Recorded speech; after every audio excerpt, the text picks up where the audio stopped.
नमस्कार साथियों, एक बार फिर से आप सभी का बहुत बहुत स्वागत है। दोस्तों, सभी भाई बंधु जितने भी एएनएम की बहनें हैं, जितने भी एएनएम और जीएनएम के जो भाई बहन हैं, वो लगातार दोस्तों इसी इंतज़ार में बैठे हैं कि जो पदस्थापन सूची पर रोक लगी है उसका क्या कोई अपडेट आया या नहीं आया। मोबाइल में आंखें गड़ाए हुए बार बार यही देख रहे हैं कि इसका अपडेट आ रहा है कि नहीं आ रहा। और दोस्तों, एक जगह तो बात चल रही है कि पदस्थापन सूची में फर्जीवाड़ा हो गया और कुछ कैंडिडेट ऐसे हैं जो इसी पदस्थापन सूची को जारी करवाने की मांग भी कर रहे हैं। दोनों तरफ के दोस्तों जो अभ्यर्थी है उनका पुरजोर दोनों तरफ से विरोध चल रहा है। आधे कैंडिडेट ऐसे कह रहे हैं, आधे मान लो या आधे से थोड़े कम मान लो या आधे से ज़्यादा मान लो, कुछ कैंडिडेट ऐसे हैं जो ये कह रहे हैं कि इसी पदस्थापन सूची को जारी किया जाए, जबकि कुछ कैंडिडेट ऐसे हैं जो कह रहे हैं कि इस पदस्थापन सूची को कैंसिल करके दूसरी पदस्थापन सूची मेरिट बेस पर जारी की जाए।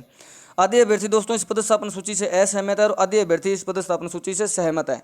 और कुछ कैंडिडेट दोस्तों जिनके मन में सवाल है कि जो रिलीव हो गए हैं और आगे आगे मतलब चले गए लेकिन आगे ज्वाइनिंग नहीं की है, उनको क्या करना है। कुछ कैंडिडेट ऐसे हैं जो रिलीव अभी तक नहीं हुए हैं, उनको क्या करना है। और तीसरे कैंडिडेट ऐसे हैं दोस्तों जिन्होंने रिलीव कर लिया और आगे जाकर ज्वाइन भी हो गए, क्या उनको वापस भी आना है या वापस वो आ गए हैं, ये भी दोस्तों आपके मन में सवाल है। पदस्थापन सूची को लेकर दोस्तों सभी अभ्यर्थियों के मन में चिंता चल रही है। मेरे पास सुबह से दोस्तों कॉल पे कॉल आ रहे हैं, यहाँ तक कि पानी पीने का भी समय नहीं मिल रहा है, क्योंकि दोस्तों वो सभी अभ्यर्थियों को चिंता हो रही है कि सर आप कोई अपडेट बताइए। लेकिन दोस्तों मैं भी आपकी तरह अपडेट का इंतजार कर रहा हूँ कि जैसे ही अपडेट आएगी आप सभी तक ज़रूर मैं अपडेट वो पहुँचाने का प्रयास करूँगा। इसलिए मैंने एक टेलीग्राम चैनल भी दोस्तों बना रखा है। उस टेलीग्राम चैनल में जहाँ तक मुझसे संभव हो पाता है मैं जो बातें मेरे सामने आती है वो वहाँ पर लिखने का प्रयास भी करता हूँ। कैंडिडेट जो हैं वो आपस में भी दोस्तों बातचीत इसी टेलीग्राम चैनल पर कर रहे हैं कि क्या होगा और क्या नहीं होगा। जिसके पास सूचना आ रही है वो भी इसी में शेयर की जा रही है। आपसे मैं बार बार यही रिक्वेस्ट करता हूँ कि आप टेलीग्राम चैनल ज्वाइन करके रखिए। वीडियो बाद में बनाया जाता है, सूचना वहाँ पर आपको पहले प्रोवाइड की जाती है। पहले अपने इस चैनल विकास ही न्यूज़ ने व्हाट्सअप ग्रुप बनाया था एक, वो फुल होने के बाद दूसरा भी बनाया था, लेकिन वो अस्थायी ग्रुप था। वो मैंने वीडियो में आपको पहले ही बता दिया था कि व्हाट्सअप ग्रुप अस्थायी है और उसको मैंने सभी कैंडिडेट को रिमूव करके डिलीट कर दिया। और बाद में जो अपना टेलीग्राम चैनल है उसी से मैंने जुड़ने को कह दिया कि व्हाट्सअप ग्रुप में दोस्तों समस्या होती है कि 257 मेंबर या 256 मेंबर ही उसमें जुड़ते हैं, इससे ज़्यादा नहीं जुड़ सकते। अब 256 मेंबर जब फुल हो जाते हैं तो दूसरा ग्रुप बनाना पड़ता है और दूसरे में भी जब फुल हो जाते हैं तो तीसरा बनाना पड़ता है।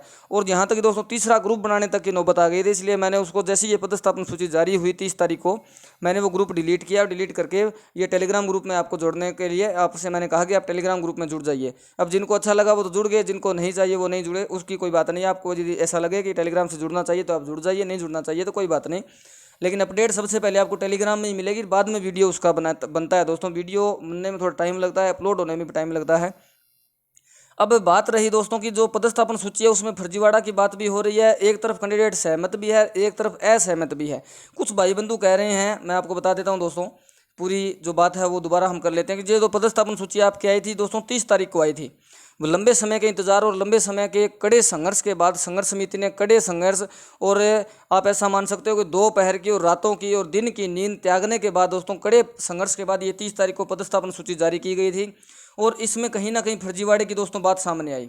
और कुछ कैंडिडेट जिनको फॉर्म भरने का दोस्तों नॉलेज नहीं था, जिनको ऐसा कह सकते हैं फॉर्म भरने का पूरा पता नहीं था, या फिर उन्होंने खुद फॉर्म भरा पता नहीं होने के कारण, या किसी दूसरे दुकान वाले के पास गए उनको भी पता नहीं था, उन फॉर्मों में गलतियों की वजह से भी दोस्तों कहीं ना कहीं इस सूची में जो है वो बदलाव हुए हैं। सूची जो है उनको वरीयता मिली है। कैसे मिली है कि जो कैंडिडेट, ऐसा बताया जा रहा है कि कुछ कैंडिडेट ऐसे हैं जो अनमेरिड है लेकिन उनका जो स्टेटस है वो मैरिड आ रहा है। और कुछ कैंडिडेट ऐसे हैं जिनका जो हस्बैंड है दोस्तों, वहाँ पर हस्बैंड का एक ऑप्शन था कि हस्बैंड क्या गवर्नमेंट सर्विस में है, उनमें यस लिखा आ रहा है कि सरकारी सेवा में है। और उनको ज़्यादा से ज़्यादा वरीयता दी गई है कि उनको उनके ज़िले में, मतलब दोनों हस्बैंड वाइफ को ज़्यादा से ज़्यादा वरीयता मिली है ताकि इनको एक ज़िले में स्थापित किया जा सके।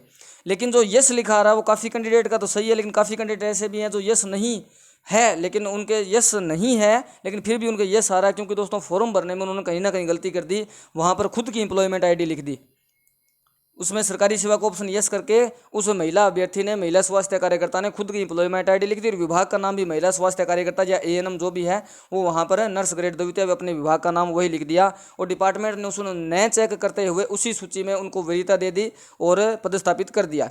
अब बात यह रहती है कि जिन कैंडिडेटों ने भी ऐसा किया है, जिन कैंडिडेट ने भी ऐसा यस किया है, अगर वो इस पदस्थापन सूची से सहमत है, वो तो दोस्तों सहमत होंगे। कैसे? वो इस वजह से होंगे क्योंकि उनको गृह जिला मिल गया है, पति पत्नी को वरीयता मिलने के कारण दोनों का एक साथ एक ही जिले में चयन हो गया है। अब जब दोस्तों वो ANM ज्वाइन करने जाएगी जब एएनएम या जीएनएम जो भी कैंडिडेट है जब वो ज्वाइन करने जाएगा, जिसने वो सरकारी सेवा का ऑप्शन गलती से यस किया है, और जब उसे सरकारी सेवा का वो प्रमाण पत्र मांगा जाएगा तो वहाँ पर आपको कहीं ना कहीं जरूर प्रॉब्लम होगी। इसलिए मेरी जो गलती से मेरी गुजारिश है, जो गलती से जिन्होंने यस किया था इसमें सरकारी सेवा में, वो इसका मतलब है आप ये सोचें कि आपको नो कैसे करना है। आप इस बात का ज़रूर पता लगाने का प्रयास करें कि आपने जो यस गलती से कर दिया है उसका समाधान आपका कैसे होगा। अब जिन्होंने दोस्तों जिनकी सूची सही थी, जो सहमत थे, वो एक तरफ ये विरोध कर रहे हैं। मैं बता देता हूँ आपको, एक तरफ वहाँ पर विरोध प्रदर्शन चल रहा है, जो सूची पर रोक लगाई गई है। जो सूची जारी की गई थी आपकी 30 तारीख को, जो पदस्थापन सूची जारी की गई थी, उसको 2 तारीख को रोक लगा दी गई थी। और रोक लगाकर दोस्तों उसमें ये बताया गया कि फॉर्म में कहीं ना कहीं गड़बड़ी हो गई, मतलब पूरा नॉलेज नहीं होने के कारण फॉर्म आपने गलत भर दिया। और बारिश का भी मौसम है, उसमें पदस्थापित नहीं किया जा सकता सभी को। कोरोना की तीसरी लहर की संकट भी बताया जा रहा है, और टीकाकरण का अभियान भी चल रहा है। ये मतलब कुछ कारण बताए जा रहे हैं, और उसमें लिखा गया कि इन कारणों के कारण आपकी पदस्थापन सूची पर रोक लगाई गई है। अब रोक लगाई है दोस्तों, 30 तारीख को ये सूची जारी हुई, 31 तारीख तक ये सूची ऐसे ही रही, 1 तारीख तक ऐसे ही रही, और सूची पर रोक लगाई गई 2 तारीख को। 2 तारीख को रोक लगाने के बाद जब ये सूची 30 तारीख को जारी की गई तो इसमें यह लिखा गया कि 6 अगस्त तक आपको जो नया आपको स्थान मिला है उस पर ज्वाइन करना ही पड़ेगा, ये बात उसमें लिखी थी। कुछ भाई ऐसे थे जो 30 तारीख को जब ये सूची जारी हुई तो 31 तारीख से ही अपना सारा सामान रेडी करके, कमरे वगैरह का जो भी जहाँ भी रह रहे थे उनका किराया वगैरह देकर, सामान समेट कर, गाड़ी लेकर और वहाँ से रवाना हो गए थे। लेकिन जब आगे पहुंचे तो उनको वहां जाते ही सूचना ये मिली कि आपका पदस्थापन ऑर्डर कैंसिल हो गया है, और उन भाइयों को परेशानी के साथ सामना करके वापस आना पड़ा। या कुछ भाई ऐसे हैं जो अभी तक वापस ज्वाइन नहीं हुए हैं। अब 3 कैंडिडेट दोस्तों मैंने आपके बताए। एक कैंडिडेट वो जिसने 30 तारीख को लिस्ट आने के बाद, यहाँ पर दोस्तों 3 प्रकार के कैंडिडेट हैं। जो एक प्रकार के कैंडिडेट वो हैं जिन्होंने 30 तारीख को जैसे ही ऑर्डर आया 31 तारीख को अपना सामान वहाँ से तैयारी कर लिया, तैयारी करने के बाद यहाँ से रिलीव हो गए और नए पदस्थापन की तरफ चल गए। और चलने के बाद हो सकता है उन्होंने 1 या 2 तारीख को वहाँ पर ज्वाइन भी कर लिया और ज्वाइन हो भी गए हों। एक कैंडिडेट तो ये हैं। दूसरे कैंडिडेट दोस्तों वो है जिन्होंने यहाँ से रिलीव कर लिया, जाने की सोच रहे थे, ऐसा मानो कि बीच रास्ते में चले गए थे या यहाँ पर इनका घर आ गया तो सोचा कि 1-2 दिन घर पर रुक जाते हैं और 6 तारीख तक हमें तो वहाँ पर ज्वाइनिंग लेनी है, तो 6 तारीख तक यहाँ पर ज्वाइनिंग ले लेंगे। वो कैंडिडेट यहाँ पर बीच में है, मतलब जिन्होंने यहाँ से रिलीव हो गए, यहाँ पर जिन्होंने ऑर्डर मतलब ज्वाइनिंग नहीं किया है। और तीसरे कैंडिडेट दोस्तों वो हैं जिन्होंने अभी तक ना ही तो रिलीव किया है ना ही आगे गए हैं, मतलब वो वहीं के वहीं है, कहीं नहीं गए। और इसके रिगार्डिंग दोस्तों आप जिस ऑर्डर का इंतजार करो कि इसमें क्या ऑर्डर आएगा, क्या अपडेट आएगा, अभी तक तो दोस्तों किसी प्रकार का कोई अपडेट, ऑफिशियल अपडेट नहीं आया है वेबसाइट पर। मैं खुद दोस्तों आपकी सहायता के लिए वेबसाइट दिन में 4-5 बार, 10 बार, 20 बार चेक कर रहा हूँ, ताकि जैसे कोई इंपॉर्टेंट लेटर मिले मैं आप तक सूचना पहुँचा सकूँ। ये जो तीनों प्रकार के जो कैंडिडेट हैं इनको करना क्या है, इस आदेश के अनुसार यदि दोस्तों हम देखें, इस आदेश के अनुसार यदि हम देखें जो 30 तारीख को ये 683, 84, 85 और 86 आपकी 4 सूचियाँ 30 तारीख को जारी की गई थी। इनको बाद में पदस्थापन को जो किया गया था इन पर बाद में रोक लगा दी गई थी। इसमें साफ साफ लिखा हुआ है कि जो कैंडिडेट अपने पुराने स्थान पर वर्तमान में जो कार्य कर रहे थे और अभी भी कर रहे हैं, जो पदस्थापित लोग अपना रिलीव लेटर जिन्होंने अभी तक नहीं लिया है, उन कैंडिडेटों को वहीं पर कार्य करना है। दूसरे कैंडिडेट दोस्तों जो यहाँ से चल पड़े थे लेकिन अपने यहाँ इस जो नए ज्वाइनिंग स्थान इस पर नहीं पहुँचे, बीच में थे, इनको भी यहाँ पर वापस आना है। और तीसरे कैंडिडेट दोस्तों वो थे जो यहाँ से चलकर अपने नए स्थान पर चले गए थे, इनके बारे में जो अपडेट आया था वो यही आया था कि इनको पुराने वाले स्थान पर ही वापस पदस्थापित किया जाए, वहीं पर उनको कार्य ग्रहण किया जाए, उनका कार्य ग्रहण जो वो वहीं पर वापस करवाया जाए। इसके अलावा दोस्तों अभी तक इसका कोई अपडेट नहीं आया। इसी ऑर्डर को देखते हुए आप जो है अभी इसी समय वहीं पर जहाँ पर हैं आप वहीं कार्य करते रहिए, क्योंकि अभी तक ऑफिशियल अपडेट तो इसका है नहीं।